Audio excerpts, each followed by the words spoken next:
Hey church, Codi Bennett here from your Cabot campus. So good to see you on here. It's really encouraging to see so many people being consistent, growing in their faith, watching these devotionals, cracking open their Bible. Isaiah 55 says his word will not return void. And I declare that over you today. You know, I'm not the best Bible teacher, but I pray that this will produce fruit in your life because you are showing up. And so that's really cool. We are in a series called Framed, in which we are talking about the plot and plan to kill Jesus and all the events that led up to that. So we are picking up in John chapter 10 today, and Jesus is walking through the temple area, and it's like out on the courtyard in 7th grade, and there's going to be a fight. And so all of these people, Jews, religious leaders, surround Jesus and start firing questions at him. Questions that are hard to answer. Questions that purposely trap him. If he answers one thing, he's in trouble. If he answers another thing, he's in trouble. And so that's their goal, is to trap him. We are picking up in verse 31. It says, "Again, the Jews picked up stones to stone him. But Jesus said to them, 'I have shown you many great miracles from the Father. For which one of these do you want to stone me?'" Okay, first of all, I love the sarcasm of Jesus. Second of all, I love that Jesus gives us this example, because in the time and age that we live in, people are surrounding you, trying to trap you with your words. And in 1 Peter 3:15, it says, "Be ready in season and out of season to give a defense for your faith." I don't know about you, but sometimes that can be hard. It can be hard to remember all the verses and scriptures that, though I've worked hard to hide in my heart, sometimes it's hard to call them to memory, and my words can fall short. My words can fall short of all the things that I'm supposed to tell about the goodness of God to give a defense for my faith. But here, Jesus doesn't call upon all of those words. He calls upon the evidence of it. And he says, "Which one do you stone me for? For making a lame man walk? Do you want to stone me for making a blind man see? For redeeming a prostitute? For doing a miracle on the Sabbath? Which one do you find me guilty of?" Because in a time when words can trap, like we live in politics and social media, we can be trapped by our words. We can give an evidence of the action, an evidence of the truth of what God has done in our life. They say, "We are not stoning you for any of these," replied the Jews, "but for blasphemy, because you, a mere man, claim to be God." Jesus responds, "Is it not written in your law, 'I have said you are gods'?"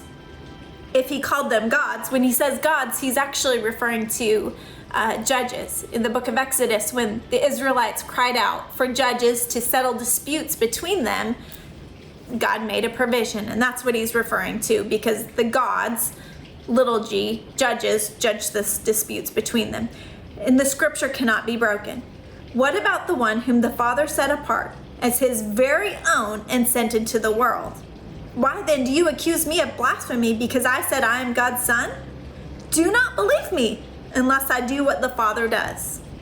But if I do it, even though you do not believe me, believe the miracles, that you may know and understand that the Father is in me and I in the Father. When it's difficult to give an account and to remember all the scriptures, can we not just remember what God has done? Because here Jesus points just to, if you don't want to believe me, just believe what I've done. Believe the miracle. When you can't remember the Romans road or all of the scriptures, can you remember what God has done in your life to give an account for your faith? Can you remember when he healed you? Can you remember when he restored your marriage? Can you remember when he brought that child back? Can you remember when he gave hope in a situation? Speak of those things, because people can trust your story and your journey. It says we overcome by the blood of the Lamb and the word of our testimony. So these people are all up in a roar because it seems like this is the first we've heard of this Jesus, you being the Son of God. But it actually isn't. It's not the first they heard of it. Because throughout the Old Testament, Jesus has showed up. He showed up in Isaiah 40 when it's prophesied that John the Baptist would go and make a way before him. It's in Isaiah 53, it says he was bruised and crushed for our transgressions. It's in Psalm 2 when God says, I'm sending a king and I call him my son. It wasn't the first they'd heard of it. It wasn't the first at all. Psalm 35 says, they repay me evil for good. This was the position that Jesus found himself in. And I wonder if sometimes you find yourself in that position too.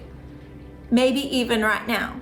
This series is called Framed, and we're talking about who framed Jesus. And actually, it's kind of a flip on the script. Because in Acts 2, it said, God set this up. He foreknew it. He predestined it. He planned it. He sent his son as an atonement and a sacrifice for you and for me. So maybe it feels like the horrible, very bad, no good day. The chips are stacked against you. It feels like everyone is against you. But maybe, like Joseph said, what the enemy intended for evil, God has intended for good. That even though it seems like this is the worst plan, I feel trapped. Maybe God has something to use in it. Can I encourage you? Keep your head up. Keep going. God can use this. God will use this. His word says he can work all things to the good. That doesn't mean only good comes our way. It means he uses it even when it's not good, when it's tragedy, when it's ugly, when it's broken. That's what he uses. That's how his power is made perfect. It's in our weakness. I hope you're encouraged. I hope you see Jesus. I hope you see him as the divine Son of God through the Old Testament and through the New Testament. And I hope that you see, just like in the Word, it says since we're children of God, then we're heirs of God and co-heirs with Christ. Therefore, we have that access. As a son and a daughter of God, we have access to the same power that we see Jesus pointing to when he points to his miracles. Be blessed.